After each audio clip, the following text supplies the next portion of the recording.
성경 말씀 누가복음 1장 1절에서 4절입니다.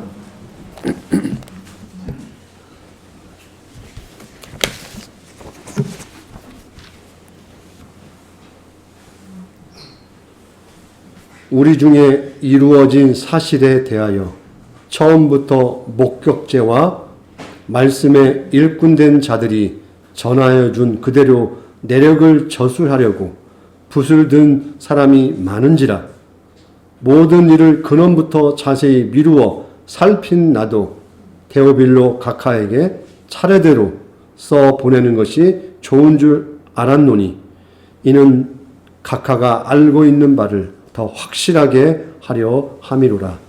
아멘. 오늘 말씀의 제목은요, 성경은 하늘에서 떨어진 책이 아닙니다 라는 제목입니다. 제목이 좀 웃기죠? 예. 저는 예전에 하나님을 이제 고등학교 때 믿었는데 성경이 하늘에서 떨어진 줄 알았어요.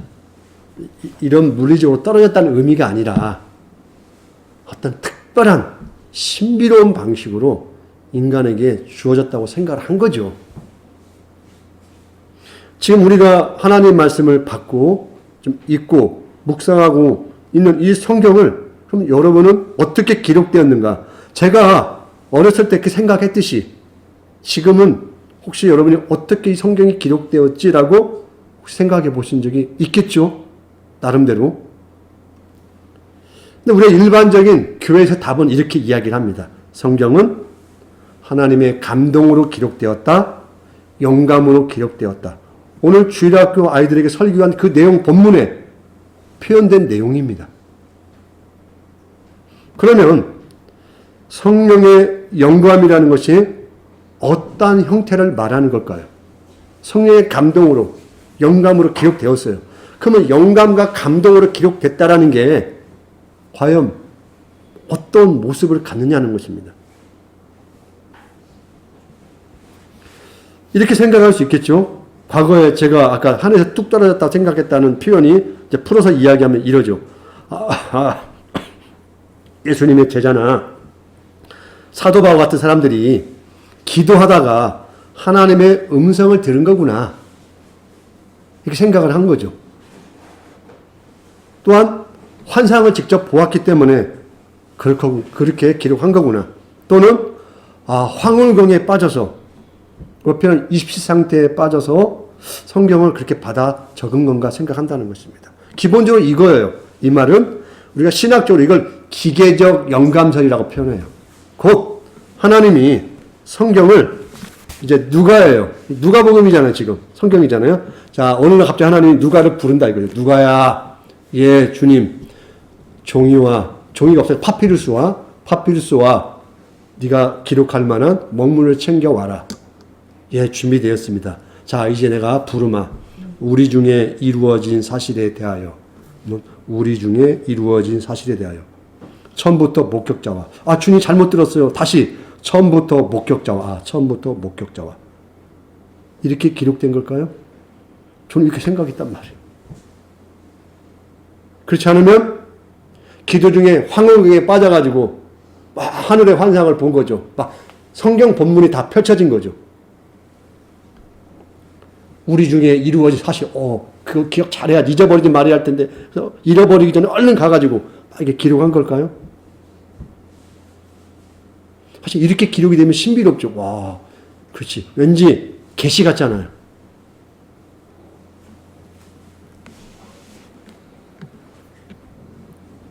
어떻게 보면, 하늘의 어떤 계시라고 하는 이름 속에서 우리에게 그렇게 전달되면 성경이 신비로워 보인단 말이에요. 계시란 말 자체는 사실은 뭔가 감춰진다는 의미가 아니라 감춰진 게 드러난다는 의미예요. 드러난다는 데 더 무게가 있는 거예요. 근데 이단들은 뭐예요? 계시는 감춰져 있다는 데 무게를 더 주죠. 감춰져 있어야 특별한 누구만 볼 수 있다라고 설명할 수 있잖아요. 근데 우리에게 이 성경이 계시라고 할 때 우리는 그런 형태의 어떤 이미지를 갖는 거죠. 누군가 볼 수 없는데 누군가만 본 거죠. 누군가만 들은 거고 누군가만 보고 거기에 우리는 더 무게를 두는 거죠. 사실은 감춰진 게 보여져서 다 알도록 하셨다는 의미의 무게를 안 둔다는 거죠. 그러면 우리가 각각 성경이 어떻게 기록되었는가라고 여러분이 어떤 개인적 이미지를 가지고 그 있음이 제가 말한 그 내용이 혹시 있었나요? 일단 영감이란 말을 우리가 한번 이해를 해보죠. 그래도 성경의 말씀은 하나님의 성령의 영감을 기록된 거야 할 때 그 영감, 인간에게 특별한 깨달음이나 어떤 감동, 감화를 줘서 하나님의 뜻을 전달하고 이해하게 작용하는 것이죠. 그럼 우리는 이 영감이란 말을 역시 동일하게 그대로 하나님이 불러준 것을 하나님이 받아 적은 거라고 생각한다라는 것이죠. 여기에 인간의 역할에 대해서 우리는 왠지 이야기하고 싶지가 않은 거죠. 그러면 이 성경을 기록하는데 인간의 역할이 있단 말이야? 왠지 이 성경의 신비감이 떨어지잖아요. 인간은 이만큼도 여기에 어떤 역할을 하지 않고 말 그대로 제가 물리적으로 하늘에서 뚝 떨어졌다가 하면 얼마나 신기합니까? 가장 신기한 거죠. 그게야말로 신비롭고. 그런 성경이 아니라는 거예요, 사실은요. 그 대표적인 어구가 누가복음 1장 1절에서 4절에 있다라는 것입니다. 이 기록이 있어서 얼마나 다행인지 몰라요. 성경을 마법책으로 만들지 않아서 너무 감사하다는 것입니다. 성경은 인간과의 관계를, 인간과의 시간을, 인간과의 역사를, 인간과의 사건을 배제하지 않는다는 것입니다. 그리고 그걸 기록하는 소명을 받은 자의 그 사람의 소위 말하는 언어의 실력, 그 사람의 어휘력, 그 사람의 경험치, 그 사람의 학문의 수준까지도 다 포함한다는 것입니다. 그래서 사도 바울이 기록한 성경과 누가가 기록한 성경의 언어의 수준은 대단히 높습니다. 헬라어로 보면. 근데 예수님의 제자들, 못 배운 제자들이 쓴 어휘력은 조금 떨어져요. 아니 성경인데 그럴 수 있는가? 그게 정상이라는 것입니다.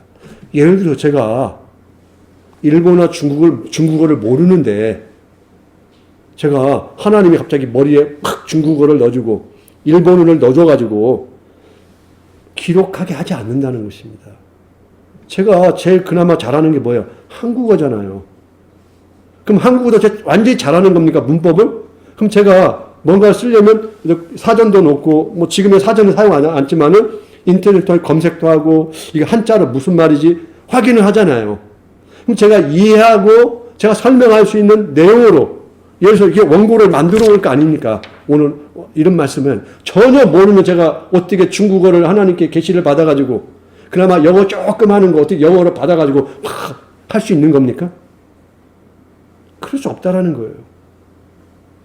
제가 가지고 있는 저의 내용물을 가지고 하나님이 계시하는 거예요. 왜 계시가 되느냐?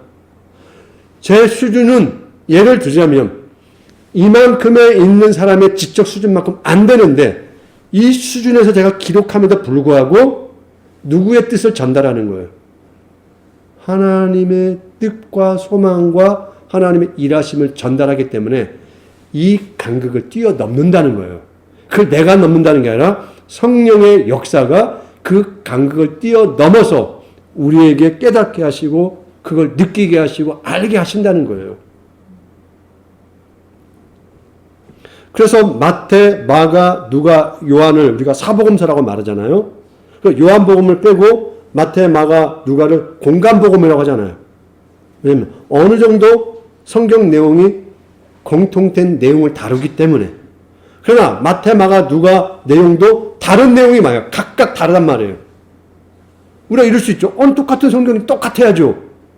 그러면 안 되는 거죠. 마태라는 존재 인물이 다른 인물이고 마가라는 사람이 다른 사람이고 누가라는 사람이 다르고 요한이라는 사람이 다르단 말이에요.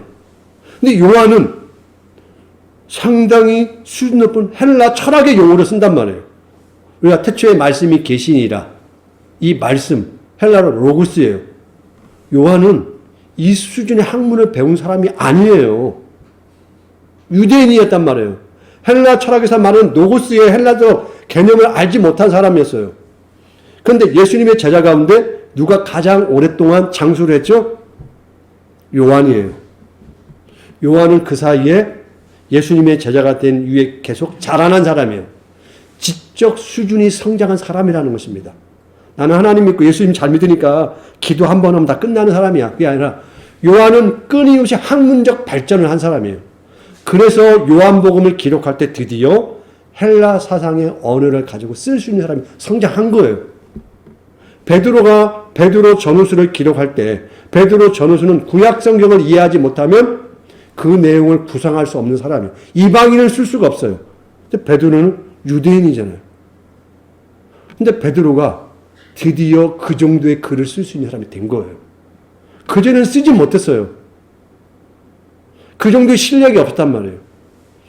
그가 예수를 목격하고 예수의 사건을 봤지만은 그걸 기록하여 서술할 수 있는 능력이 있는 사람이 아니었어요. 그럼 어디서부터 이게 가능하게 되었느냐?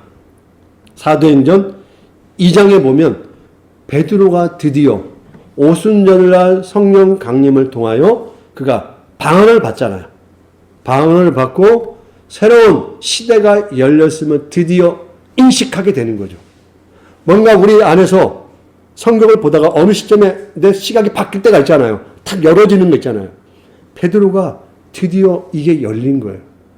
오순절 성령 강림을 통하여 그의 제한과 한계가 있었음에도 불구하고 드디어 예수의 십자가와 죽음과 부활과 승천의 사건을 처음으로 이해를 한 거예요.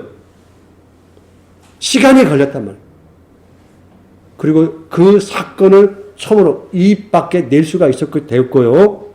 그리고 시간이 건너서 헬라어로 기초의 초보적 헬라어를 기록할 수 있는 베드로 전후서의 수준까지 성장하게 된 거예요.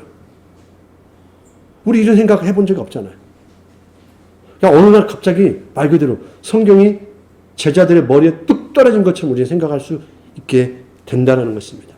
그래서 누가복음에서는 복음서 이야기가 사도들이 자기들 보는 앞에서 예수님이 이루시고 또 직접 예수님 말씀하신 것을 전하여 준 사람들의 내용을 누가는 잘 정리하고 수집을 하고 있는 거예요.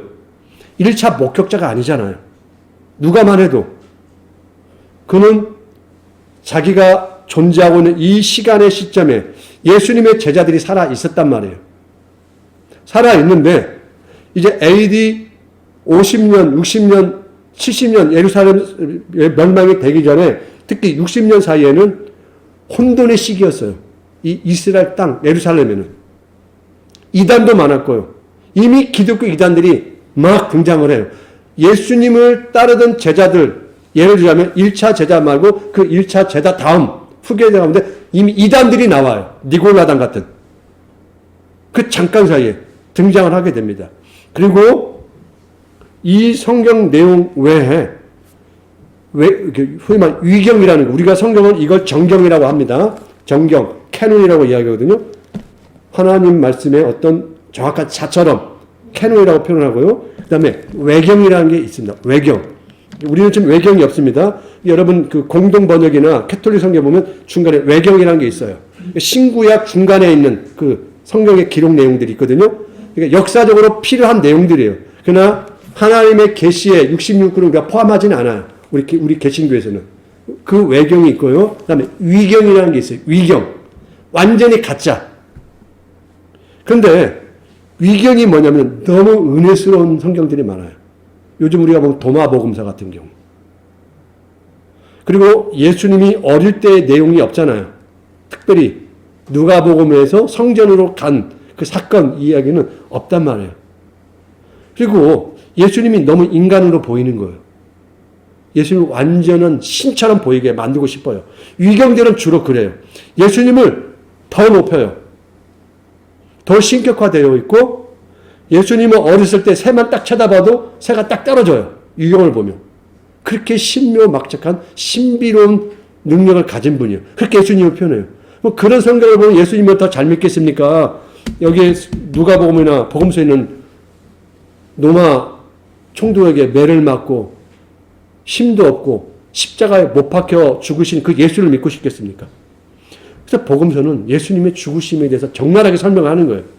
아주 약자의 모습처럼. 그러나 위경들은 그게 너무 싫은 거예요. 예수님이 인간 같아서. 그래서 오직 하면 예수님이 죽으심도 가현설이라고 하거든요. 영지주의에서 진짜 예수님이 죽은 게 아니라 환상적으로 그렇게 보였다는 거예요. 그렇게 성경을 기록하고 싶었어요. 그런 위경들이 너무 많은 거예요. 그러면 누가가 자료들이 많을 거 아니에요. 이미 시중에 예수에 대한 많은 이야기들이 기록돼서 막 교회 안에 펴지고 있단 말이에요. 특히 유대교를 기반으로 믿은 사람들은 아니야, 구약의 율법을 다 믿어야 돼. 그리고 예수도 잘 믿어야 구원받아. 이런 식으로 또 성경에 기록된 내용들이 위경들이 있는 거예요. 그럼 어떻게 합니까? 누가가? 이걸 걸러내야 할 거 아니에요. 이 작업을 하는 거예요. 그러면 이 자료를 보다 보니까 이건 아닌데? 예수님이 제자가 말씀하신 내용이 아니야. 이건 배제하고 내가 이 내용을 잘 모르겠네? 그러면 예수님의 제자 마태가 직접 기록한 내용이 있네? 찾아보는 거예요. 서로 일치가 되는지 조사하고 연구하고 정리하고 이 과정을 또 물어보는 거예요. 예수님이 제자들에게. 이 내용이 맞느냐? 이게 성령의 영감이에요. 아니 좀 이상하네. 성령의 영감이면 기도할 때 주여 해서 막 뜨거워져서 갑자기 하늘에서 누가야 오늘부터 성경을 기록할 준비를 하여라. 다 이제 금식도 하고 마음이 준비돼서 주님 기록할 준비가 되었습니다. 우리 그렇게 될 것 같잖아요. 왠지. 쉽게 영화를 봤기 때문에 모세가 시내산에서 돌판을 들고 있으면 하늘에서 번개가 뽀짝뽀짝 칠 때 십계명 나 외에는 다른 신을 섬기지 말라. 번개가 바바박 해서 쫙 기록되는 것처럼 우리는 그 상상에 사로잡혀서 성경을 이렇게 생각한단 말이에요. 누가는 성경을 기록하다가 이거 아니네. 이거 내가 잘못 알았네. 지우고 그 반복하는 과정을 계속 한다는 거죠. 이게 영감이에요. 그러므로 누가는 최초의 기독교의 이 메시지의 핵심을 정리하고 어떻게 기록한지를 우리에게 보여주는 중요한 내용을 지금 표현을 했어요.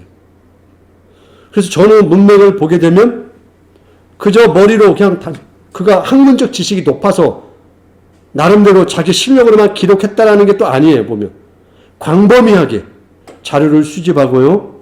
또 하나님의 성령이 그에 감동하셨다 했잖아요. 그 말은 뭔 말이에요? 지혜롭게 이 자료들을 취합하고 뺄 걸 뺄 수 있는 힘을 가지고 있는 거예요. 그런 학문적 힘을 가지고 있다라는 것입니다. 그리고 차례대로 순서별로 내력대로 이걸 기록하잖아요. 그러면 그가 그 기록하는 데서 역사성을 무시하지 않았다는 거예요. 역사적 과정과 그 순서들을 잘 선정해서 기록했다라는 거예요. 그럼 오늘날 목사들의 과정이 이와 동일해요. 1절부터 4절과 이 과정이 목사가 설교 준비하는 과정과 동일합니다. 사실은요. 그러니까 이 누가복음을 기록할 때 주변에 자료가 많이 있겠죠. 여러분이 예를 들어서 가끔 제가 이제 우리 옆에서 설교 준비할 때면 책이 막 쌓여 있잖아요. 또 여기 오면 이렇게 쌓여 있잖아요.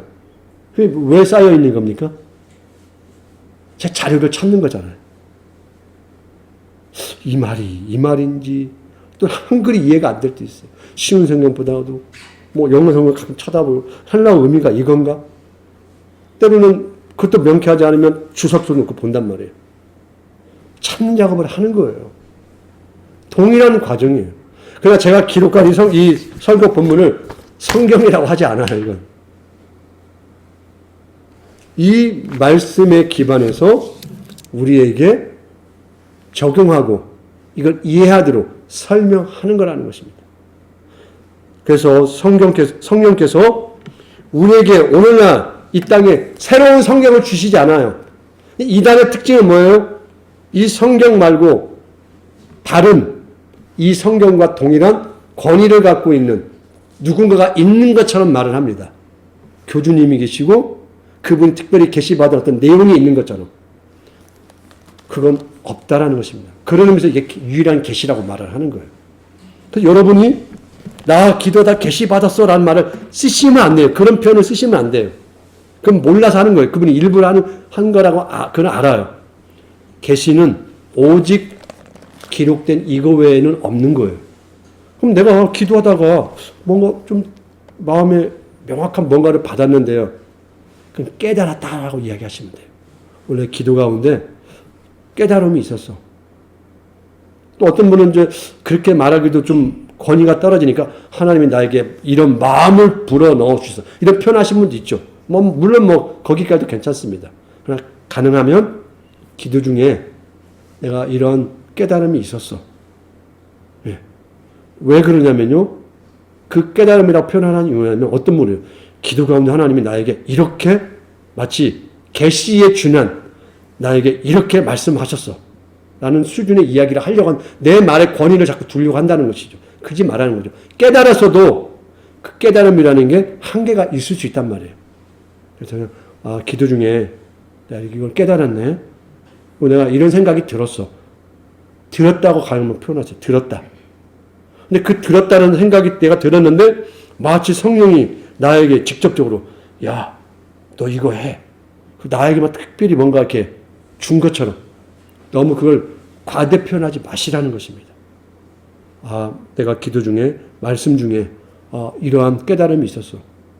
이런 마음이 들었네. 그 정도로 표현하시면 돼요. 내가 기도 중에 계시를 받았네. 그런 표현하시면 안 돼요. 베드로는 또한 사도 바울은 그 외 예수님의 제자들은 자기들이 살아가는 삶의 그 과정과 그 순서 시간 속에서 어떤 자는 무식했다면 베드로처럼 그 무식함 속에서 예수를 믿음으로 성장하고 자라나서 헬라어 공용어로 기록할 수 있는 사람까지 된 거예요. 요한은 그 시대 그리스 철학의 헬라어의 사상을 담아낼 수 있는 수까지 자라난 거예요. 그전에는 기록할 수 있는 사람이 아니었던 거예요. 예수님의 제자였지만. 그러나 사도 바울은 신약 성경의 대부분을 기록할 수 있는 사람이었어요. 늦게 믿었음에도 불구하고 예수님을 직접 접하지 못했음에도 불구하고 왜 가능했나요? 이미 사도 바울은 학문적 수준이 이미 올라와 있던 사람이에요. 아무리 예수님의 제자지만은 예수님은 하나님은 그 사람을 통해서 성경을 먼저 기록한 게 아니라 사도 바울에게 더 많은 무게를 준 거죠. 왜? 많은 사람에게 이 성경이 전파되고 익혀져 있기 때문에 사도 바울의 학문이 필요한 거예요. 구약과 헬라와 그리스 철학을 다 섭렵하고 유대인의 사상을 다 이해하고 있고 그러면서 헬라인들이 무엇을 생각하는지를 양쪽을 넘나들 수 있는 사람이었단 말이에요. 제자들은 그럴 수가 있는 사람들이 아니었어요. 그 수준이 아직까지는. 더 많은 시간이 필요했다라는 것입니다. 그래서 사도 바울은 그 임무와 수고가 더 많이 주어진 거예요. 그러므로 목격자인 이 제자들, 그 제자에게 들었던 어떤 2차 기록자들인 거죠. 이 누가 같은 경우는. 이 사람들은 하나님의 말씀의 일꾼이 되어서 기록한 이 내용이 이제 성령의 역사에 의해서 살아있고 활력이 있어 좌우의 날선 어떤 검보다도 예리하여 혼과 영과 및 관절과 골수를 찔러 쪼기까지 하며 또 마음의 생각과 뜻을 판단하는 역사를 성령께서 인간의 수고와 인간의 언어와 인간의 문화를 담고 인간의 풍습을 담고 있는 이 성경을 통해 우리에게 오고 있다는 것입니다. 사도들은 바로 예수님에 대한 그들의 기억에서 사람들의 가장 깊은 필요를 채울 말씀들을 그들은 선별하고 기록해서 우리에게 오늘 하늘의 영생의 그 은혜를 입을 수 있는 기록의 결과물들을 이렇게 남겨놓아 주었다는 것입니다. 그러므로 이 최초의 이 복음서들이 어떤 책이 되고자 했는지를 우리는 이걸 통하여 간접적으로 이해할 수 있다는 것입니다. 단순한 과거의 역사가 아니라 예수의 삶이, 예수님이 이 땅에 하나님의 존재가 사람이 되어서 그가 언어로 이야기를 하고 그가 사람 속에서 인간의 아픔과 고통을 경험하시고 인간의 삶을 충분히 다 살아내시고 인생의 큰 과제인 죽음의 문제까지 직접 그가 들어가심으로 말미암아 이 땅에서 이루신 하나님의 일하심을 우리에게 기록하여 우리가 그 말씀을 통하여 동일하게 예수님 시대에 만났던 하나님의 은혜를 오늘 우리에게도 성령의 권능을 통하여 그 음성을 듣도록 이 성경을 통하여 허락하셨다라는 것입니다. 그래서 누가는 이 성경을 기록한 데 있어서 누구보다도 철저함과 정확성과 질서 있게 기록하기를 노력했다는 것입니다. 그래서 제가 말씀 전자에 드렸듯이 목사의 설교 준비와 비슷하고 말씀드렸잖아요. 그래서 제가 한두 번 말씀드렸던 것 같은데 누군가가 나는 세상 지식에 의지하지 않고 오직 기도만 하고 설교 준비해. 누군가 그 이야기하면 제가 그런 설교를 절대 듣지 말라고 말씀드렸잖아요. 가장 위험한 설교를 하는 사람이라고. 기도만 하고 설교 준비하는 사람은 정말 위험한 사람입니다. 그 말은 무슨 말이냐면요. 내 마음대로 설교 준비했어 이 뜻이에요. 말이 좋아서 기도하고 설교 준비를 했다는 표현인 거고 그 말은 뭐예요? 나 설교 준비 하나도 안 했고 급해서 빨리 급하게 땜빵 한 거야. 이 말이에요. 번역된 한글 가지고도 이해할 수 없는 내용이 너무 많아요. 설교를 준비한 사람 입장에서는. 한글인데도. 그래도 이 개혁성경은 개혁성경보다 조금 더 번역을 더 나았게 잘했거든요. 좀 많이 풀어서. 근데 어려워요. 이게 안 되면요. 제가 여러 번역본들을 다 확인합니다. 그래야 원래 누가가 기록한 본 의도를 어기지 않고 전달하는 거예요. 그래서 목사는 설교는 엉덩이 싸움입니다. 제가 너무 고통스러워요. 왜냐하면 저 수준은 그게 아니니까.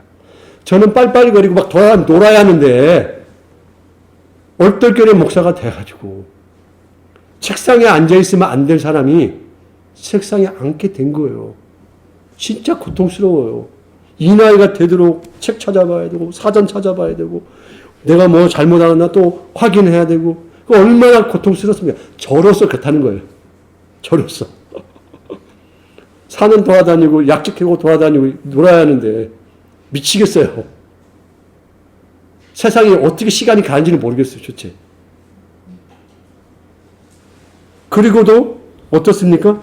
만족스러운 설교가 생각만큼 그렇게 많이 제 스스로 만족스럽지 않아요. 그러니까 한 달에 설교를 4번 한다 했을 때 한 편 제 생각에 하고 나서 그래도 제가 이 본문을 잘 전달한 것 같다는 느낌이 한 달에 한 번 정도예요. 제 개인의 느낌은. 그것도 없을 때가 많아요. 제가 여호수아 하면서 설교가 너무 만족스럽지 않아가지고 막 힘들더라고 마음이. 끝나고 나서 이렇게 전달을 했어야 하는데 내가 왜 이 내용을 빠뜨렸지? 원래 본문의 의도는 이거였는데? 이런 생각이요. 설교 끝나고 나면 가시지가 않아요. 누가복음 하면서도 걱정이에요. 누가가 이렇게 철저함과 정확성과 질서 있게 하나님의 말씀, 예수 그리스도의 복음을 전했는데 나는 얼마나 철두철미하게 연구를 하고 있는지 마음에서 막 답답해져요. 예. 말씀에 일꾼된 자의 심정이 누가의 심정이 아니었나. 그런 마음을 한 목회자로서 잘 받아서 전달해야 할 텐데 참 과제 같습니다. 하나님 말씀을 단순히 옛날 이야기가 아니라 구원의 역사의 서사가 있는 거잖아요.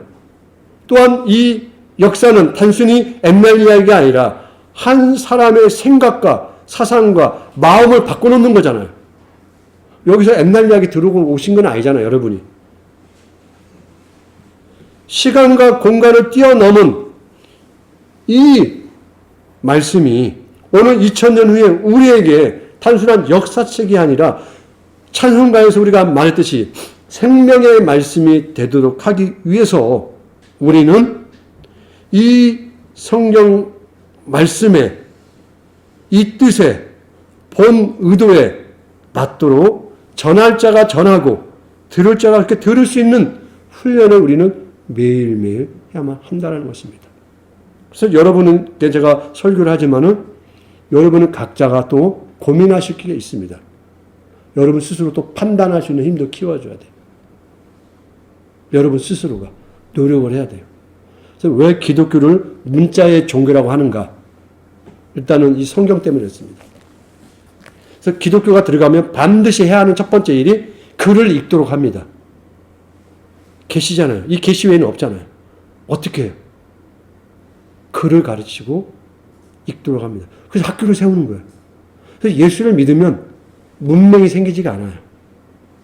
기본적으로 성경을 읽도록 하고 성경 공부를 하고 훈련하기 때문에 우리 과거에 한글도 모르던 할머니들이 교회를 나가면 성경을 통해서 한글을 다 읽게 된 거예요. 그래서 여러분이 독자의 심정을 가지고 설교라든지 이 본문을 대할 때 생각하셔야 돼요. 그 신약 성경처럼 그 말씀이 그런가 하고 여러분 확인하셔야 돼요. 그리고 이 성경만 있으시면 안 돼요. 최소한 성경을 여러분이 기본적으로 이해하고 도움받을 수 있는 책 한두 권은 있으셔야 돼요.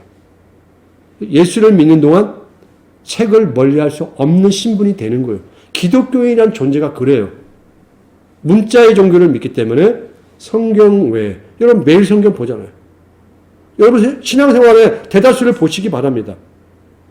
기록으로부터 떠나는 신앙생활이 우리 별로 없어요.